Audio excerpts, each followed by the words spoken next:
नमस्कार दोस्तों, स्वागत है आपका आज के मुख्य समाचारों में। जी हां दोस्तों, आपको यहां पर देखने को मिलेंगी सुबह से लेकर शाम तक की तमाम बड़ी खबरें, मुख्य समाचार, ब्रेकिंग न्यूज़ अपडेट्स के रूप में। तो दोस्तों, आप सभी लोगों से रिक्वेस्ट है इस वीडियो को ज़्यादा से ज़्यादा लाइक और शेयर करें। तो चलिए दोस्तों, जान लेते हैं आज की पहली बड़ी खबर। आदिपुरुष पर हाईकोर्ट बोला, फिल्म को पास करना ब्लंडर, कुरान पर ऐसी छोटी सी डॉक्यूमेंट्री बनाइए, फिर देखिए क्या होता है। जी हां दोस्तों, इलाहाबाद हाईकोर्ट के लखनऊ बेंच ने बुधवार को फिल्म आदिपुरुष के आपत्तिजनक डायलॉग के मामले में लगातार तीसरे दिन सुनवाई की। कोर्ट ने कहा कि जिस रामायण के किरदारों की पूजा की जाती है उसे एक मजाक की तरह कैसे दिखाया गया है। ऐसी फिल्म को सेंसर बोर्ड ने पास कैसे कर दिया। फिल्म को पास कर देना एक ब्लंडर है। फिल्म मेकर्स को तो सिर्फ पैसे कमाने हैं क्योंकि पिक्चर हिट हो जाती है। अगर आप कुरान पर एक छोटी सी डॉक्यूमेंट्री भी बना दें जिसमें गलत चीजों को दर्शाया गया हो तो आपको पता चल जाएगा कि क्या हो सकता है। आपको कुरान बाइबल को भी नहीं छूना चाहिए। मैं ये क्लियर कर दूं कि किसी एक धर्म को भी टच न करिए। आप किसी धर्म के बारे में गलत तरह से मत दिखाइए। कोर्ट किसी धर्म को नहीं मानता। कोर्ट सभी धर्मों की भावनाओं की कद्र करता है। ये सिर्फ मामले से जुड़ी मौखिक टिप्पणियां हैं। अभी देखना, शाम तक ये भी छप जाएगा। कोर्ट की बेंच ने कहा कि क्या सेंसर बोर्ड जो सर्टिफिकेट इशू करता है उसे रद्द किया जा सकता है। फिल्म 16 जून को रिलीज हुई तो अब तक कुछ नहीं हुआ तो 3 दिन में क्या होगा। जो होना था वो हो चुका है और ये अच्छा है कि कुछ नहीं हुआ। मैंने कुछ लोगों से पूछा, वे फिल्म देखने के बाद काफी ज्यादा आहत थे। अगर आज हम चुप हो गए तो पता है क्या होगा। ये सब बढ़ रहा है। कोर्ट ने यहां बिना नाम लिए आमिर खान की फिल्म पीके का जिक्र किया। कहा कि एक मूवी में मैंने देखा कि भगवान शंकर जी त्रिशूल लेकर भाग रहे हैं फनी तरीके से, अब यही सब होगा। वहीं दोस्तों, बेंच ने कहा कि भगवान हनुमान, भगवान राम, लक्ष्मण और सीता मां को ऐसे चित्रित किया गया जैसे कि वे कुछ हैं ही नहीं। फिल्म मेकर्स के इस तर्क के संबंध में कि फिल्म में कहानी को लेकर एक डिस्क्लेमर जोड़ा गया था। क्या डिस्क्लेमर लगाने वाले लोग देशवासियों और युवाओं को बेवकूफ समझते हैं? क्या भगवान राम, लक्ष्मण, भगवान हनुमान, रावण, लंका दिखाते हैं और फिर कहते हैं कि यह रामायण नहीं है? वैसे दोस्तों, कमेंट करके बताइए कि आपने यह फिल्म देखी है या नहीं, और इसके बारे में अगर देखी है तो आपके क्या विचार हैं। इसके बाद दोस्तों, अगली बड़ी खबर। चंद्रयान 3 की लॉन्चिंग जुलाई के दूसरे हफ्ते में, इंजन में बड़ा बदलाव, पिछली गलती फिर नहीं। जी हां दोस्तों, भारतीय अंतरिक्ष अनुसंधान संगठन इसरो के प्रमुख एस सोमनाथ ने इस बात की पुष्टि कर दी है कि चंद्रयान 3 की लॉन्चिंग कब होगी। इस बात का अंदाजा पहले से ही था कि चंद्रयान 3 की लॉन्चिंग 12 से 25 जुलाई के बीच होगी, लेकिन बुधवार यानी कि 28 जून 2023 को इसरो ने कहा कि लॉन्चिंग 12 से 19 जुलाई के बीच होगी। सारी टेस्टिंग हो चुकी है, पेलोड्स लगा दिए गए हैं। लॉन्चिंग की असली डेट कुछ दिन में घोषित होगी। इससे पहले भी इसरो प्रमुख ने इस बात की जानकारी दी थी कि पिछली बार जो विक्रम लैंडर के साथ हुआ था वो इस बार नहीं होगा, क्योंकि इस बार चंद्रयान 3 के लैंडर की लैंडिंग तकनीक में बदलाव किया गया है। यानी कि चंद्रयान 2 वाली गलतियां इस बार नहीं होंगी। चंद्रयान 3 की लैंडिंग तकनीक को नए तरीके से बनाया गया है। चंद्रयान 3 मिशन में इसरो सिर्फ लैंडर और रोवर भेज रहा है, जबकि चंद्रमा के चारों तरफ चक्कर लगा रहे चंद्रयान 2 के ऑर्बिटर से लैंडर रोवर का संपर्क जोड़ा जाएगा। इससे स्पेस क्राफ्ट के ज्यादातर प्रोग्राम पहले से ही ऑटोमेटिक हैं। सैकड़ों सेंसर्स लगाए गए हैं जो इसकी लैंडिंग और अन्य कार्यों में मदद करेंगे।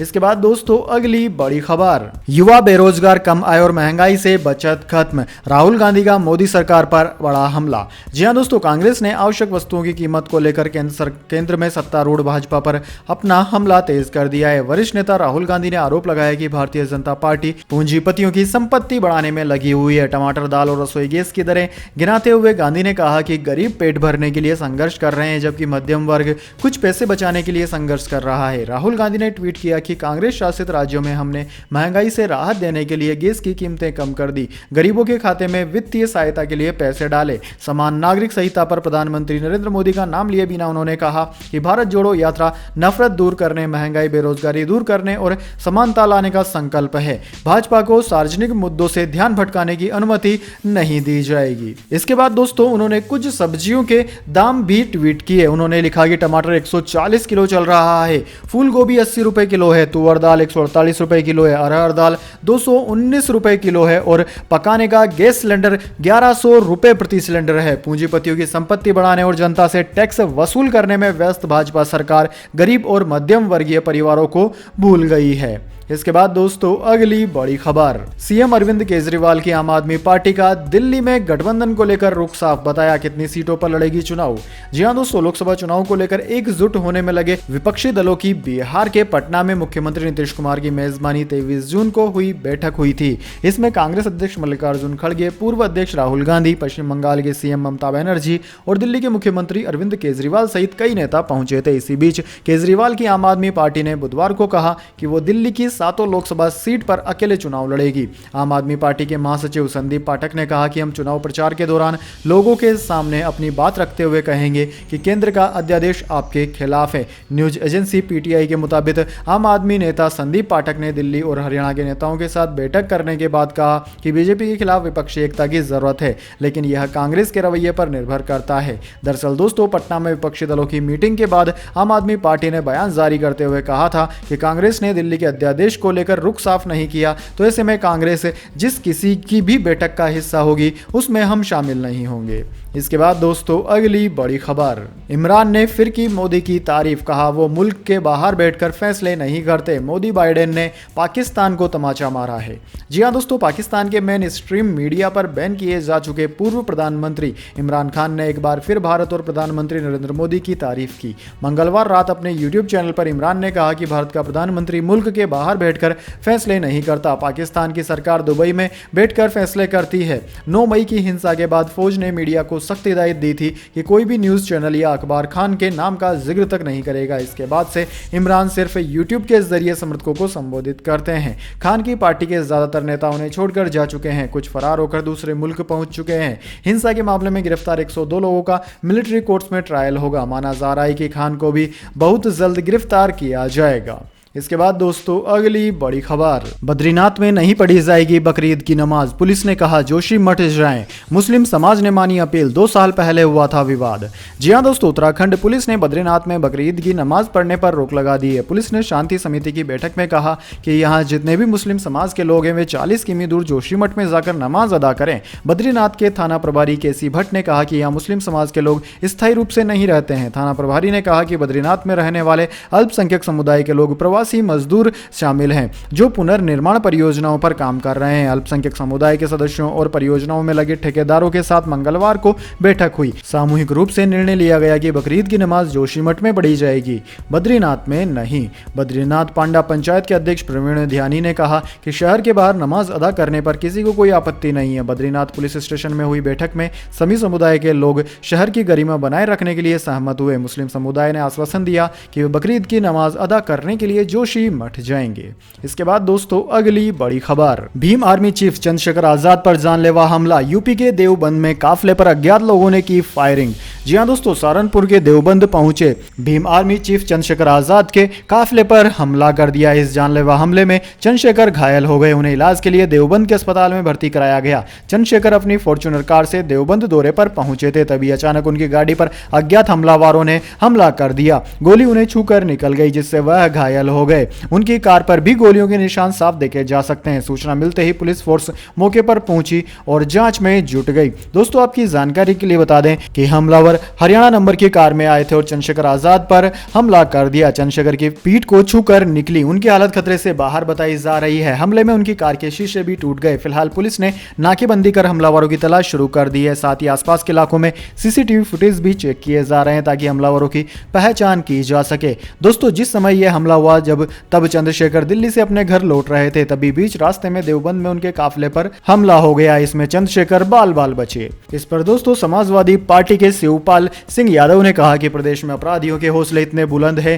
कि अराजक तत्व अपनी सभी हदें व सरहदों को तोड़ने लगे हैं। यूपी में विपक्ष अब सत्ता और अपराधियों दोनों के निशाने पर है। भीम आर्मी चीफ चंद्रशेखर पर हुआ जानलेवा हमला प्रदेश के खोखला हो चुके कानून व्यवस्था के लिए एक अलार्म है। जागो सरकार जागो। इसके बाद दोस्तों अगली बड़ी खबर, वुहान का रिसर्चर बोला कोरोना वायरस चीन का बायो वेपन, हमें लैब में 4 स्ट्रेन मिले, टेस्ट करना था कौन सा सबसे ज्यादा संक्रामक है। जी हां दोस्तों, चीन ने बायो वेपन के तौर पर कोरोना वायरस को तैयार किया था। वुहान लैब में काम करने वाले एक रिसर्चर ने यह दावा किया। इंटरनेशनल प्रेस एसोसिएशन को दिए एक इंटरव्यू में रिसर्चर चाओ शाओ ने कहा कि मुझे और मेरे साथियों को टेस्टिंग के लिए वायरस के 4 स्ट्रेन दिए गए थे जिससे ये पता चल सके कि कौन सा स्ट्रेन सबसे ज्यादा संक्रामक है। न्यूज एजेंसी एएनआई ने अपनी रिपोर्ट में बताया कि यह इंटरव्यू 2020 का है, लेकिन अब सामने आया है। रिसर्चर ने 26 मिनट की बातचीत में कई खुलासे किए। रिसर्चर ने बताया कि कैसे उनके एक साथी शाह चाओ को कोरोना के स्ट्रेन पर टेस्टिंग करने के लिए कहा गया था। इस जांच का मकसद ये था कि कौन सा स्ट्रेन सबसे जल्दी और सबसे प्रभावी तरह से इन्फेक्शन फैला रहा है, साथ ही कौन सा स्ट्रेन इंसानों पर सबसे ज्यादा असरदार है। दोस्तों, चाओ शाओ ने बताया कि 2019 के मिलिट्री वर्ल्ड गेम्स के दौरान हमारे कुछ रिसर्चर्स साथी लापता हो गए थे। बाद में उनमें से एक ने बताया कि हमें अलग अलग देशों से आए खिलाड़ियों की हाइजीन कंडीशंस चेक करने के लिए होटल भेजा गया था। खिलाड़ियों के हेल्थ चेकअप के लिए वायरोलॉजिस्ट की जरूरत नहीं होती है। दरअसल इन लोगों का असली टारगेट कोरोना फैलाना था। ऐसा ही एक और मामला साथी शाओ चौ का था। उसे शिनजियांग के री एजुकेशन कैंप में रह रहे उइगर लोगों के हेल्थ चेकअप के लिए भेजा गया था। शाह चाओ ने अप्रैल 2020 में कोरोना स्ट्रेन पर रिसर्च पर काम किया था। इसके बाद दोस्तों, अगली बड़ी खबर, भारत से थाईलैंड हाईवे का 70% काम पूरा। मोदी सरकार की एक्ट ईस्ट पॉलिसी का असर, चीन को मिलेगा बड़ा झटका। जी हां दोस्तों, द्वितीय विश्व युद्ध के समय बनी भारत से चीन तक की इकलौती स्टील वेल रोड की तर्ज पर एशियन हाईवे का काम युद्ध स्तर पर हो रहा है। मणिपुर से दाखिल होते हुए म्यांमार और फिर यह हाईवे थाईलैंड तक जाएगा। मोदी सरकार के एक्ट ईस्ट पॉलिसी का सबसे बड़ा प्रोजेक्ट अब 70% तक पूरा हो चुका है। केंद्रीय सड़क परिवहन मंत्री नितिन गडकरी ने न्यूज 18 इंडिया को बताया कि वे काम की स्थिति देखने गए थे और ताज़ा हालात यह है कि अब तक इस प्रोजेक्ट पर 70% तक काम पूरा हो चुका है। गडकरी ने कहा कि इस प्रोजेक्ट पर तेजी से काम हो रहा था, लेकिन मणिपुर में माहौल बिगड़ने की वजह से थोड़ी सी दिक्कतें आ रही है। इसे जल्द हल कर लिया जाएगा। इस हाईवे के साल 2027 तक पूरा होने की उम्मीद है, जिसके बाद भारत से थाईलैंड जाना आसान हो जाएगा। फ्लाइट की जगह लोग कार से थाईलैंड जा सकेंगे। भारत, म्यांमार और थाईलैंड राजमार्ग तीनों देश मिलकर बना रहे हैं, जिसकी कुल लंबाई लगभग 1400 किलोमीटर है। इस परियोजना का प्रस्ताव तत्कालीन वाजपेयी सरकार ने दिया था, लेकिन यह सिर्फ कागजों पर ही सिमट गई थी। फिर साल 2014 में मोदी सरकार के आने के बाद इस प्रोजेक्ट पर काम शुरू हुआ। इसके बाद दोस्तों, अगली बड़ी खबर, सेंसेक्स पहली बार 64,000 और निफ्टी 19,000 के पार। मेटल फार्मा शेयरों में खरीदारी से बड़ा बाजार, अडानी एंटरप्राइजेज में 5% की तेजी।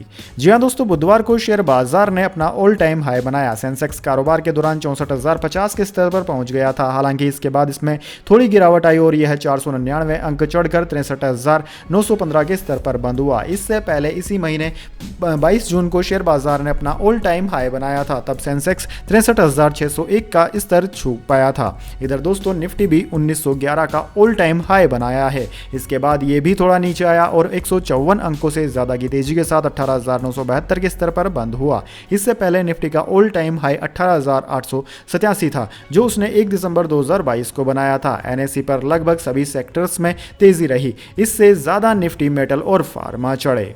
इसके बाद दोस्तों, अगली बड़ी खबर, 24 घंटे में 19 राज्यों में भारी बारिश का अनुमान। महाबलेश्वर और विक्रोली में पहाड़ धंसा। मुंबई ठाणे के बाजार में 3 फीट पानी भरा।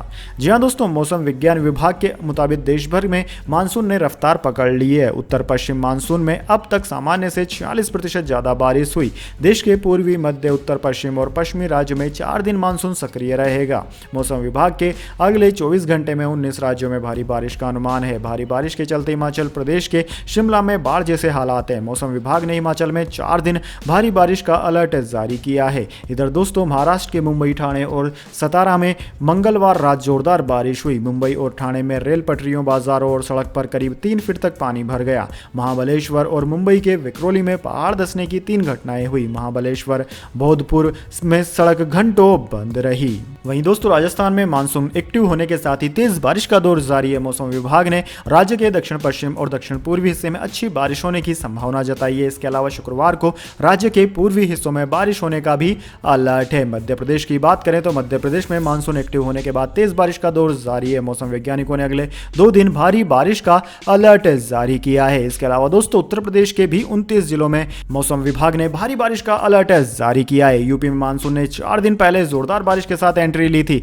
लेकिन बीते 2 दिन से उम्मीद से कम बारिश हुई। 1 से 27 जून के बीच पूर्वी यूपी में 83.8 मिमी बारिश होनी चाहिए थी, लेकिन अभी तक एवरेज 34.4 मिमी बारिश हुई है। वहीं दोस्तों हिमाचल की बात करें तो हिमाचल में मानसून ने धमाकेदार शुरुआत की है। प्रदेश में बीते 7 दिन में नॉर्मल से 135% ज्यादा बारिश हुई। राज्य में 21 से 27 जून तक औसत 27 मिलीमीटर बारिश होनी थी, लेकिन इस दौरान 63.4 मिलीमीटर बारिश हो चुकी है। वहीं दोस्तों बिहार में मानसून की एंट्री के 16 दिन बाद मानसून कई जिलों में पहुंच गया है। उत्तर और पूर्वी हिस्सों में मानसून ने अपना असर दिखाना शुरू कर दिया। सुबह से ही कई जिलों में हल्की बारिश हो रही है। इसके बाद दोस्तों अगली बड़ी खबर, बेलारूस के राष्ट्रपति बोले प्रिगोजिन को मरवाना चाहते थे पुतिन, मैंने कहा जल्दबाजी में फैसला न लें, फिर समझौता हुआ। वैगनर चीफ बेलारूस पहुंचे। जी हां दोस्तों, रूस की प्राइवेट आर्मी वैगनर के विद्रोह और समझौते के बाद बुधवार देर शाम को बेलारूस के राष्ट्रपति अलेक्जेंडर लुकाशेंको ने प्रेस कॉन्फ्रेंस की। न्यूयॉर्क टाइम्स के मुताबिक उन्होंने बताया कि जब वैगनर का विद्रोह चरम पर था तब पुतिन ने उनसे प्रिगोजिन को मरवाने की भी बात कही थी। हालांकि लुकाशेंको ने उन्हें जल्दबाजी में कोई फैसला न लेने को कहा था, फिर समझौता हुआ। फोन कॉल के दौरान लुकाशेंको ने टकराव की जगह शांति की कोशिश करने की अपील की। वहीं वैगनर चीफ येवगिनी प्रिगोजिन 27 जून को बेलारूस पहुंच गए। राष्ट्रपति लुकाशेंको ने इसकी पुष्टि की। रूस ने भी प्रिगोजिन के खिलाफ सभी केस खत्म कर दिए। रूस के रक्षा मंत्रालय ने कहा कि डील के तहत वैगनर ग्रुप के बड़े हथियार और हार्डवेयर वापस लेने की तैयारी चल रही है।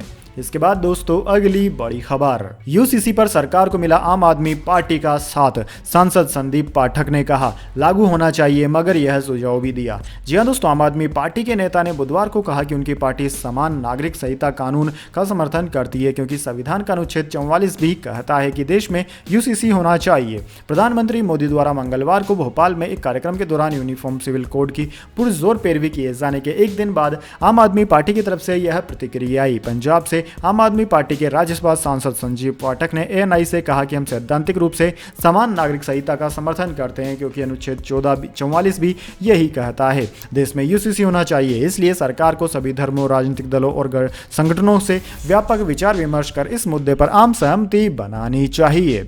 इसके बाद दोस्तों अगली बड़ी खबर, 4 महीने में तीसरी बार GQG पार्टनर्स ने खरीदे अडानी समूह की कंपनियों के स्टॉक्स। $1 अरब क्या किया निवेश। जी हां दोस्तों, गौतम अडानी की अडानी समूह के शेयरों को एक बार फिर बूस्टर डोज मिला है। GQG पार्टनर्स ने 4 महीने में तीसरी बार अडानी समूह के शेयरों में निवेश किया है। अमेरिकी बेस्ड GQG पार्टनर्स ने $1 अरब के बराबर वैल्यू के अडानी समूह के स्टॉक्स खरीदे हैं। इकोनॉमिक टाइम्स की रिपोर्ट के मुताबिक GQG पार्टनर्स समेत कुछ और निवेशकों ने $1 अरब के अडानी समूह के स्टॉक्स ब्लॉक डील में खरीदे हैं। बुधवार की सुबह ट्रेडिंग सेशन में अडानी ग्रीन एनर्जी में 2.2% यानी कि 18 मिलियन शेयर्स का ब्लॉक डील देखने को मिला, जबकि अडानी एंटरप्राइजेज में 1.6% यानी कि 35.2 मिलियन शेयर्स का ब्लॉक डील देखने को मिला। इसके बाद दोस्तों अगली बड़ी खबर, बॉर्डर के हालात तय करेंगे आपसी रिश्ते, पाकिस्तान और चीन को विदेश मंत्री जयशंकर की नसीहत। जी हां दोस्तों, विदेश मंत्री एस जयशंकर ने दिल्ली में एक कार्यक्रम को संबोधित करते हुए पड़ोसी देशों चीन और पाकिस्तान को नसीहत दी। उन्होंने कहा कि हम आतंकवाद को किसी भी हाल में मंजूरी नहीं दे सकते। हम नहीं चाहते कि पाकिस्तान के साथ बातचीत का आधार आतंकवाद हो। एस जयशंकर ने IIC के एक कार्यक्रम में कहा कि जब तक सीमा पार आतंकवाद खत्म नहीं हो जाता तब तक पाकिस्तान के साथ सामान्य संबंध संभव नहीं है। उन्होंने चीन के साथ संबंधों पर भी कहा कि बीजिंग के साथ फिलहाल संबंध उतार चढ़ाव भरे हैं, लेकिन वह बहुत बड़ा पड़ोसी है। लेकिन आखिर में किसी के साथ भी संबंध परिपक्वता की कसौटी पर खरे उतरते हैं। जयशंकर ने चीन को लेकर कहा कि दोनों देशों के बीच संबंध तभी ठीक रह सकते हैं जब एक दूसरे के प्रति सम्मान हो। आखिर में सीमा पर स्थिति ही संबंधों की दशा और दिशा तय करेगी। फिलहाल चीन के साथ संबंध सामान्य नहीं है। जयशंकर पहले भी चीन के साथ संबंधों में सुधार की बात कह चुके हैं। उन्होंने इस महीने की शुरुआत में कहा था कि भारत चीन के साथ संबंध सुधारना चाहता है, लेकिन यह तभी संभव हो सकता है जब सीमा पर अमन, चैन और शांति हो। चीन को छोड़कर दुनिया की सभी प्रमुख शक्तियों के साथ भारत के संबंधों में सुधार हुआ है। सच्चाई यह है कि दोनों देशों के बीच संबंध प्रभावित हुए हैं और यह होता रहेगा। इसके बाद दोस्तों अगली बड़ी खबर, इंडिगो का मार्केट कैप 1 लाख करोड़ के पार। यह उपलब्धि हासिल करने वाली भारत की पहली एयरलाइन बनी। इसी महीने 500 एयरक्राफ्ट का ऑर्डर दिया था। जी हां दोस्तों, inter global aviation aviation limited यानी कि इंडिगो का मार्केट कैपिटलाइजेशन बुधवार को 1 लाख करोड़ रुपए के आंकड़े को पार कर गया। इसके साथ ही इंडिगो इस अचीवमेंट को हासिल करने वाली देश की पहली एयरलाइन कंपनी बन गई है। बॉम्बे स्टॉक एक्सचेंज पर आज इंडिगो का शेयर 3.55% की तेजी के साथ 2619.85 रुपए के स्तर पर बंद हुआ। वहीं इंट्राडे में स्टॉक 2634.25 के रिकॉर्ड हाई को भी टच किया। इसके साथ ही कंपनी का मार्केट कैप बढ़कर 1,01,007.56 करोड़ रुपए हो गया। दोस्तों सोमवार को इंडिगो ने 500 एयरबस A320 फैमिली एयरक्राफ्ट खरीदने का ऐलान किया था। इसके साथ ही इंडिगो एक बार में इतना बड़ा ऑर्डर देने वाली पहली भारतीय एयरलाइन भी बन गई है। इसके बाद दोस्तों अगली बड़ी खबर, बजाज ट्रायम्फ की पहली बाइक 5 जुलाई को लॉन्च होगी। स्पीड 400 और स्क्रैम्बलर 400X को कंपनी ने अनवील किया। BMW G310 आर्क से होगी टक्कर। जी हां दोस्तों, बजाज ऑटो और ट्रायम्फ की पार्टनरशिप वाली पहली बाइक 5 जुलाई को भारत में लॉन्च होगी। कंपनी ने मंगलवार को स्पीड 400 और स्क्रैम्बलर 400X बाइक को लंदन में अनवील किया। इस बाइक का मुकाबला BMW G310R KTM Duke 390 से होगा। ट्रायम्फ ने ऑफिशियल वेबसाइट पर दोनों बाइक की बुकिंग शुरू कर दी है। बायर्स 2000 रुपए में बाइक बुक कर सकते हैं जो फुली रिफंडेबल है। कंपनी भारत में ट्रायम्फ स्पीड 400 को 2.60 लाख रुपए और स्क्रैम्बलर 400X को 2.80 लाख रुपए में लॉन्च कर सकती है। तो दोस्तों यह थी आज की तमाम बड़ी खबरें। इसके बाद दोस्तों बारी आती है आज के माइंड क्विज क्वेश्चन की। जी हां दोस्तों, एक आसान से सवाल का जवाब देकर आप जीत सकते हैं एक अमेजिंग सरप्राइज गिफ्ट हमारे यूट्यूब चैनल की ओर से। तो दोस्तों आज का सवाल आपकी स्क्रीन पर आ चुका है। भारत में सबसे ज्यादा बिकने वाली मोटर बाइक कौन सी है? जी हां दोस्तों, अगर आप जानते हैं भारत में सबसे ज्यादा बिकने वाली मोटरसाइकिल का नाम, तो जल्दी से कमेंट बॉक्स में उस बाइक का नाम लिख दीजिएगा। दोस्तों आपका जवाब होता है एकदम सही और आप चुन जाते हैं लकी विजेता के रूप में, तो आपको मिल सकता है एक अमेजिंग सरप्राइज गिफ्ट हमारे यूट्यूब चैनल की ओर से। तो दोस्तों जल्दी से अपना उत्तर कमेंट बॉक्स में लिख दीजिए, वीडियो को लाइक कर लीजिए और चैनल को सब्सक्राइब करके बेल आइकन भी दबा लीजिए। धन्यवाद। वंदे मातरम। जय हिंद, जय भारत।